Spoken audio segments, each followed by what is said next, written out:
The president is on his way back to Washington after spending the holiday weekend at his Florida resort, about an hour from the Parkland shooting scene. He has been busy on Twitter, posting about many topics from Oprah Winfrey to the Russia indictments. The Kremlin is weighing in now on those charges as well, dismissing them as proving nothing about Russian government involvement.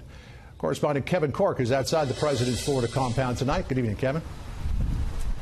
Evening, my friend. Listen, what a difference a day makes, right? Just one tweet about Russia today from the president, one of just two tweets all told. And that's a dramatic departure from what we saw over the weekend when he was virtually tweeting nonstop about the Russia investigation.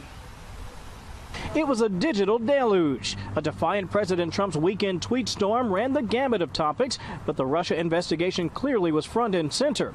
If it was the goal of Russia to create discord, disruption, and chaos within the U.S., they have succeeded beyond their wildest dreams. They're laughing their asses off in Moscow. The president's foray into the Twitterverse was just his latest attempt to draw a contrast between his constant refrain of no Russia collusion with the ongoing Russia probe, which, despite the recent indictments of more than a dozen Russian nationals, is ongoing.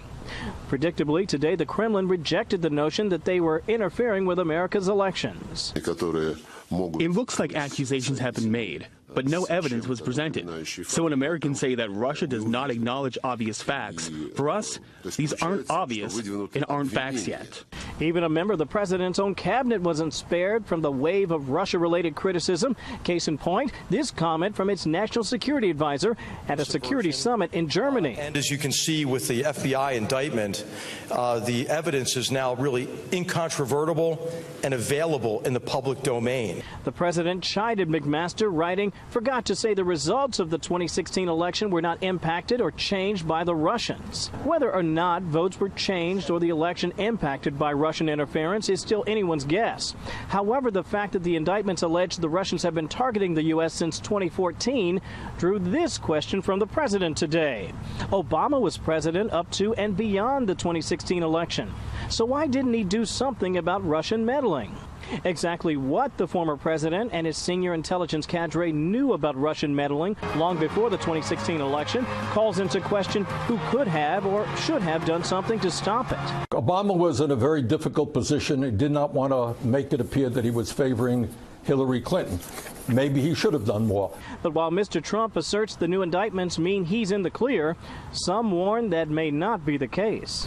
Congressman, you've seen the intelligence. Do you think that this indictment suggests that it's a case closed, no collusion? No, of course not. But this is a president who claims vindication anytime someone sneezes. Speaking of the Obama administration, former Vice President Joe Biden said they were walking a constant tightrope over how much or how little to say about what they knew with regard to Russian meddling. But there have been a number of critics, John, in particular in the Trump administration, who have argued they've said decidedly too little, far too late. John? Kevin Cork wrapping up his weekend with the president down there in Florida. Kevin, thanks so much.